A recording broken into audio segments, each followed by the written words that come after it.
Hello, I'm Matt Gillard, and welcome to another edition of Capital Corner, your news and views show focusing on early childhood issues, brought to you from right here in your state capital, Lansing.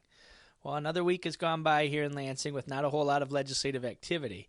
If you remember from last week, the big news was the Consensus Revenue Estimating Conference that happened last Friday, where the Senate Fiscal Agency, House Fiscal Agency, and the Department of Treasury from the state got together to determine how much money the state will have moving forward.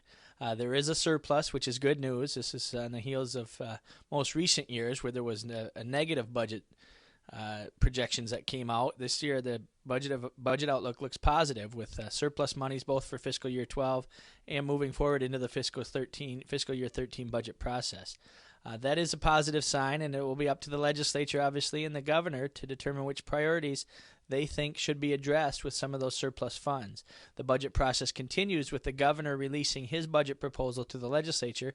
That's slated to happen on February 9th. And so between now and then, you'll see a lot of discussion probably about what some of the priorities should be, and we'll certainly be doing our part to make sure that early childhood is on that list and making sure that people realize that now is a perfect time to invest in quality early childhood programs to benefit our state's youngest citizens.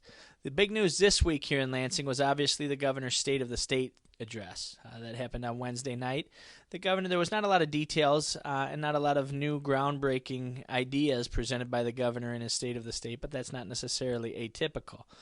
The governor did rehash a lot of what happened last year to point out some of what he calls positive strides that the state has made towards its reinvention, and also to highlight some things that did not yet get accomplished that he would like to see the legislature and his administration work on this year. There was some mention of early childhood in the governor's speech. The governor did specifically call out the foundation community and really thanked them for being champions of the early childhood movement here in Michigan, and he did recognize that critical investments in early childhood need to be continued as the state moves forward.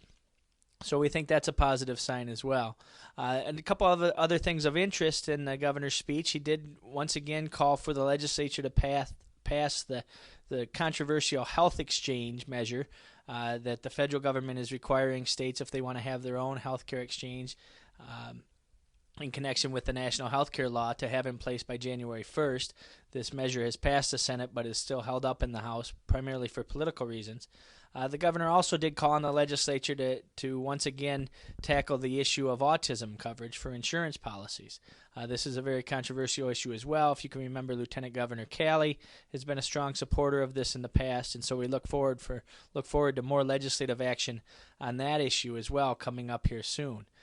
Between now and the budget, there is still talk of a supplemental spending plan being put forward, and we're hopeful that there is some early childhood considerations put into that.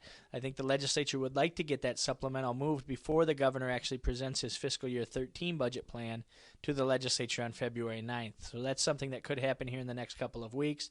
We'll be anxious to look to see what they decide on for a process for that supplemental spending plan. And then obviously all eyes will be focused on the governor's budget as he presents that to the legislature and as he finally puts some details behind what his priorities will be moving forward.